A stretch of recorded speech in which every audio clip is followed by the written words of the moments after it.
नमस्कार, मैं डॉक्टर मंजू कुमारी RDNDJ college में दर्शन शास्त्र के विभागाध्यक्ष हूँ। आज मैं एक सेमेस्टर 1 के विद्यार्थियों के लिए एक नए विषय के साथ मैं फिर अपने विद्यार्थियों से जुड़ रही हूँ। आज का हमारा विषय है एरिस्टोटल का criticism of plateaus theory of ideas. तो इस विषय पर चर्चा करते हैं और देखते हैं कि एरिस्टोटल ने अपने सिद्धांत में प्लेटो के विचारों की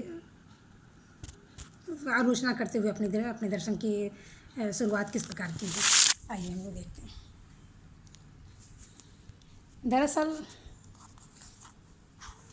प्लेटो की मान्यता थी कि ज्ञान केवल प्रत्यात्मक होता है।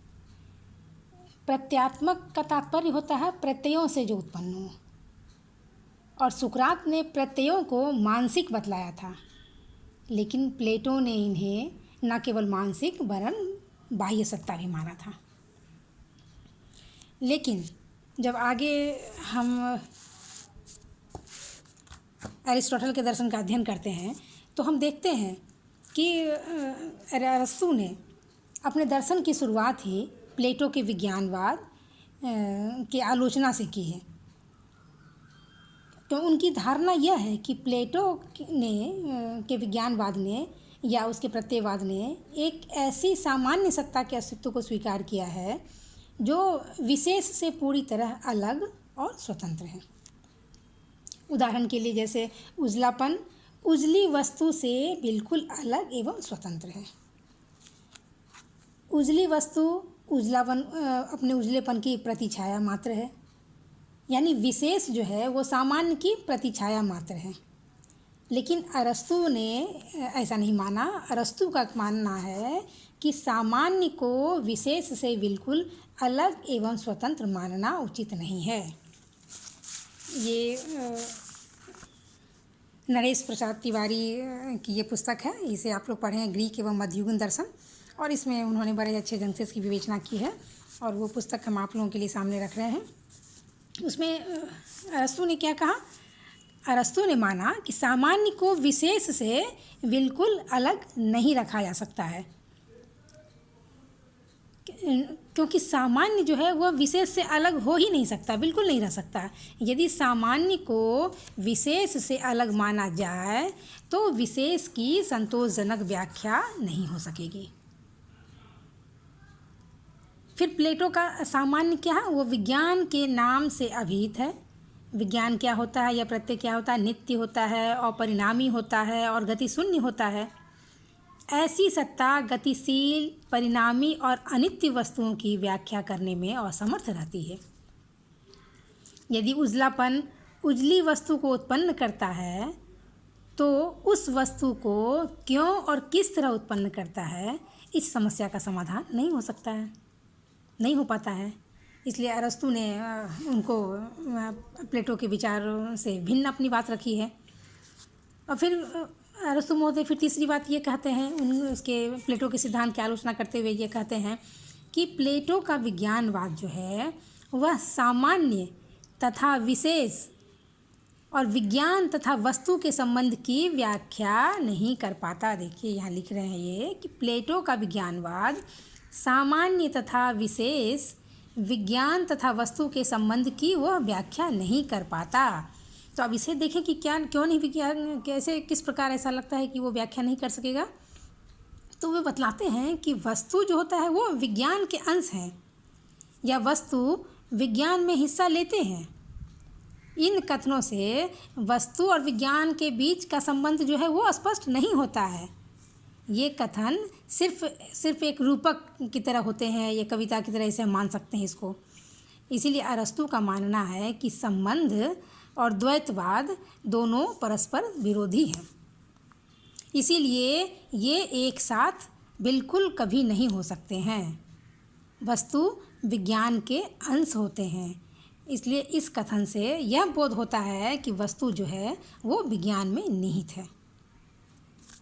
इसलिए एक ही साथ दोनों हो, इस बात की संभावना नहीं है।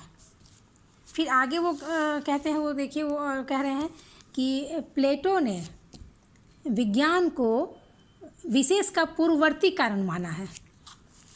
विज्ञान या सामान्य वस्तु जो है वो वस्तु का सार है। उजलापन उजली वस्तु का सार है। इस सार का निर्माण अमूर्तीकरण द्वारा होता है। अनेक उजली वस्तुओं के निरीक्षण करने के पश्चात अमूर्तीकरण किया जाता है और उजलापन उन वस्तुओं से अलग किया जाता है।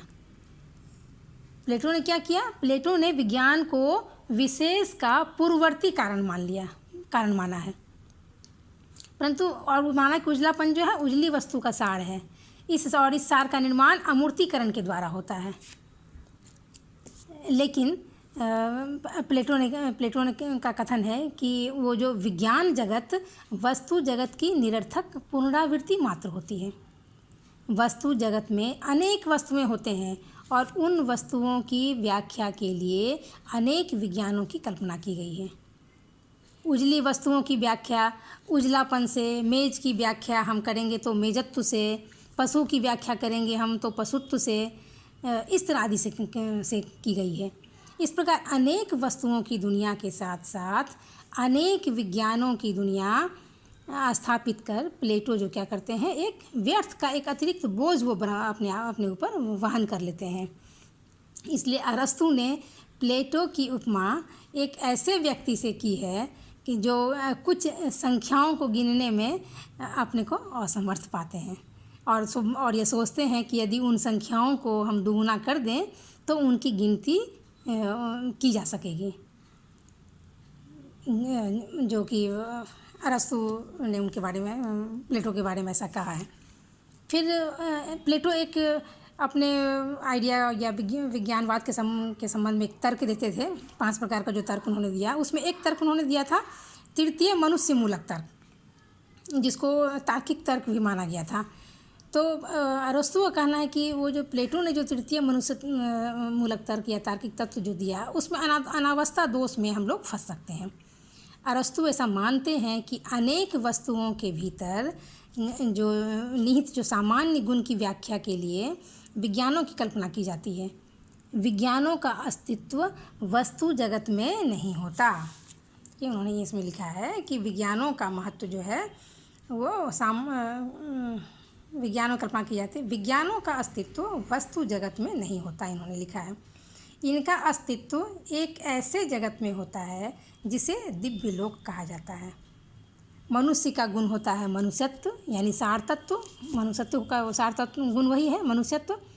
और मनुष्यत्व की व्याख्या के लिए सामान्य विज्ञान यानी आइडिया ऑफ माइंड जिसको कहते हैं, अर्थात सामान्य मनुष्य की कल्पना करनी पड़ती है। पर सामान्य मनुष्य दिव्य लोक का निवासी है ऐसा तो नहीं। वस्तु जगत के मनुष्य और दिव्य लोक के मनुष्य की व्याख्या के लिए पुनः एक तृतीय सामान्य मनुष्य की कल्पना करनी होगी। और इस तरह जो सामान्य और विशेष करते हुए एक पाँचवें छठे करते हुए एक ऐसे अंत में हम आएंगे कि जिसमें अनावस्था दोष हमारे समक्ष पैदा हो जाएगा, तो उसमें वो ये दिक्कत हो जाएगी। तो यही कारण है कि अरस्तु की नज़र में प्लेटो ने अपने सामान्यों को व्यक्तियों से अलग करके अलग जो किया है वो सही नहीं लग रहा है उनको। तो इस उपर्युक्त जो तर्क हम लोगों ने देखा, तो उस तर्क से लगता है कि प्लेटो ने विज्ञानों को या आइडियाज़ को वस्तुओं का सार तत्व एसेंस माना, और इसके बावजूद भी विज्ञानों को या प्रत्यय को वस्तुओं से पूर्ण स्वतंत्र एवं दिव्य लोक का में निवास करने वाला मान लिया। जबकि वस्तुओं का सार तत्व तो वस्तुओं के अंदर ही होता है, वस्तुओं के बाहर नहीं होता। जैसे दूध का उजलापन है वो दूध के बाहर नहीं है, दूध में ही निहित होता है। इसीलिए जो प्लेटो जब ऐसा मान लेते हैं तो वो क्या करते हैं, दरअसल विज्ञान को या आइडियाज़ को वस्तु से अलग कर विज्ञानों के स्वरूप को ही लगता है कि वो नष्ट कर देते हैं। फिर आगे अरिस्टोटल महोदय फिर कहते हैं कि प्लेटो के विज्ञानवाद के खंडन से यह निष्कर्ष निकालते हैं कि प्रत्यय या विज्ञान जो है वह मूल तत्व नहीं हो सकता। प्रत्यय या विज्ञान सामान्य है और सामान्य जो है वो द्रव्य रूप नहीं हो सकता, वह तो गुण रूप होता है। और गुण के बारे में अभी तक हम ये जानते आए हैं, वैशेषिक भारतीय दर्शन में हमने वैसे सूक्ष्म दर्शन में भी पढ़ा है कि गुण जो होते हैं वो द्रव्य के बिना नहीं रह सकता, क्योंकि गुण तो किसी द्रव्य का ही गुण होता है, गुण में उसी में रहता है।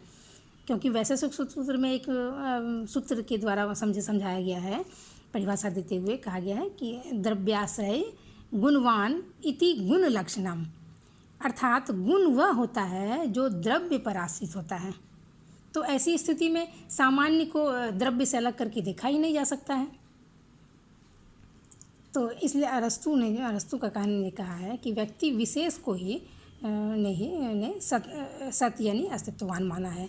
व्यक्ति विशेष ही एक ऐसी सत्ता है जो ना तो अपने अस्तित्व के लिए किसी अन्य वस्तु पर निर्भर करता है और ना ही वह किसी अन्य वस्तु का विधेय भी हो सकता है।